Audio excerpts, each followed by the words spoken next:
Give a man a fish, and he will live for a day. Teach him how to fish, and you'll feed him for a lifetime. Ladies and gentlemen, a balancing act, therefore, is required, and part of this dialogue is to achieve that. Presentation 1, Understanding Seismic Survey. A virtual presentation by Mr. Peter Venen, Chairman of EnerGeo Alliance Committee, to talk to the history of technology, technological advances, different applications of seismic surveys, and how often that is used. To give you a brief overview what it is when we talk about seismic in reference to exploration in an offshore environment. As you can imagine, as geoscientists, we often look at what's beneath the surface, and we're always very intrigued and fascinated what's below the land and or the sea. And seismic is an important tool or a critical tool to be able to do that. So in this overview, what I have for you today, I will touch upon the importance of exploration and seismic surveying, and I'll try to give you a better idea what geophysical seismic surveys are. A little bit about the history, some of the technological advances over the years, but also I'd like to spend quite a bit of time to show you what a seismic survey operation really entails. As already mentioned before, my name is Peter Venen, and I present to you as a member of the EnerGeo Alliance. The Alliance is a global organization representing the energy and geoscience industry.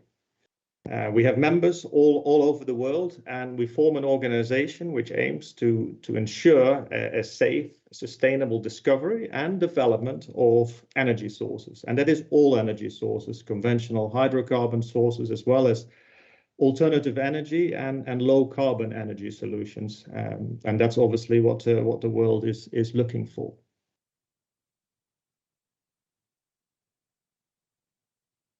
I can be fairly brief when it comes to the importance of explorations.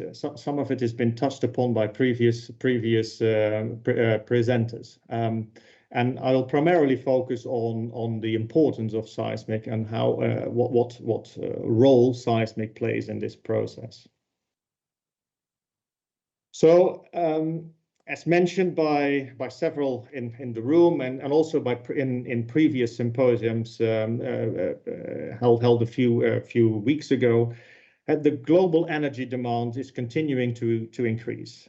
It's potentially even accelerated somewhat due to recent political events, and the industry at this point in time is looking at Africa especially and to meet some of that demand, and that's only fueled by some successes in recent months and years in Côte d'Ivoire, in Namibia, and also in South Africa, of course. For the Republic of South Africa, I think developing these resources has a potential great benefit. Of course, when we talk about the availability of energy, the energy security, the creation of jobs, and when you think about the overall trade and economic growth it can bring. So investment had to get those benefits. The investment in conventional hydrocarbon exploration remains an essential thing to get to that demand. And geophysical analysis through seismic surveys is where that exploration journey actually begins. Hello, everyone, and good afternoon and good morning from Houston. Thank you for having me today. I'm really looking forward to sharing some insight into how mitigation and monitoring, together with community engagement, can help exploration and fisheries successfully coexist. Briefly, for those of you who might not have caught Peter's presentation earlier this morning, I represent the EnerGeo Alliance, which is the global trade alliance for the energy geoscience industry. I am the scientific director and a marine biologist by background, and my role with EnerGeo is to ensure that the industry is guided by the best available scientific information. Our members are dedicated to conservation and implementing environmentally sustainable practices, and I'm here to advise them on how to achieve that. So we've heard quite a lot about seismic exploration and its connection to oil and gas, but I want to remind everyone that geophysics is the first step to energy development for a variety of resources that includes hydrocarbons, wind, geothermal, carbon capture and storage. And our members are working to meet the challenges of energy discovery for the energy evolution and ensure sustainable development of and equitable access to the energy resources on which the world relies.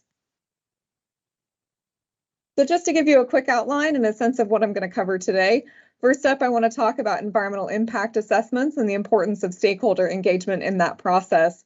Next, we'll talk specifically about how the energy geoscience industry manages fishery interactions to ensure that process is respectful and mutually beneficial. And finally, we'll talk about standard monitoring and mitigation measures that are implemented. So these are primarily focused on marine mammals, but we also know that a healthy food web is essential to ecosystem well-being as a whole. I want to start with covering the EnerGeo Alliance EIA Handbook. This is EnerGeo's exclusive industry guidance document that is specific to the energy geoscience industry and designed to ensure that members produce the most comprehensive and useful analysis of potential environmental impacts possible. Probably the most common question we get regarding the EIA Handbook is, why do we need industry-specific guidance? Don't governments set EIA requirements? And the short answer is that yes, in many jurisdictions, requirements for EIA development are in place, but that's not universally true. And EIAs are still important even when they're not required by law. Further, while the government requirements set forth the content that's required for compliance, compliance requirements alone usually do not present best practices for conducting the review and the analysis. We want to make sure that the EIA process is never just a box-ticking exercise to satisfy requirements and get a permit.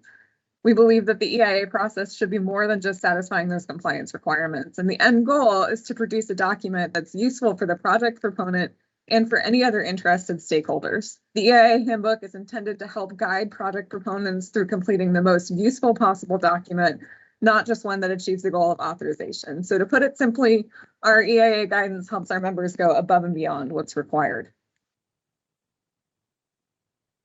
The handbook was developed to fill a need identified by our members, both in areas where there is no formal EIA process in place, as well as for areas where the EIA process is poorly defined. For example, cases where there's a requirement for some kind of environmental review, but no specific directives. More broadly, we also wanted to ensure that the handbook was useful to apply in areas where there's a highly prescriptive process. So with that in mind, we've structured it so you can use parts in isolation where appropriate. Our goal for development was to create a standardized set of best practices for EIA development that would be applicable to the unique needs of the seismic industry. So previous EIA guideline efforts have been more general. They might cover the entire oil and gas industry. They might focus on one specific aspect like underwater sound, but they don't provide comprehensive guidance. And the challenges for the seismic industry are truly unique because there are a number of potential impacts that we can't visually see and that are difficult to quantify. So the process of identifying and mitigating potential risks for invisible drivers can be very different from factors that we can physically see. And further, we need to communicate this with stakeholders who probably do not have a comprehensive background in acoustics. So while I've taken physics classes and I deal with underwater sound every day, I am no acoustician. This content is extremely technical and it needs to be appropriately analyzed by experts, but then also communicated accurately and comprehensively to stakeholders. And that leads us well into the next point I want to cover, which is our fishery interaction checklist. So this is a document that EnerGeo members use to ensure they are working correctly with the local community and have covered any potentially affected fishery stakeholders. The goal is always to minimize potential impacts on fish and on fisheries. The research demonstrates that changes in catchability are temporary and transitory, but local fishers are still displaced during operations. This checklist provides a route to cover all the basics where there are no specific stakeholder requirements, but can also be used to guide how exactly to work with fishery stakeholders during a process.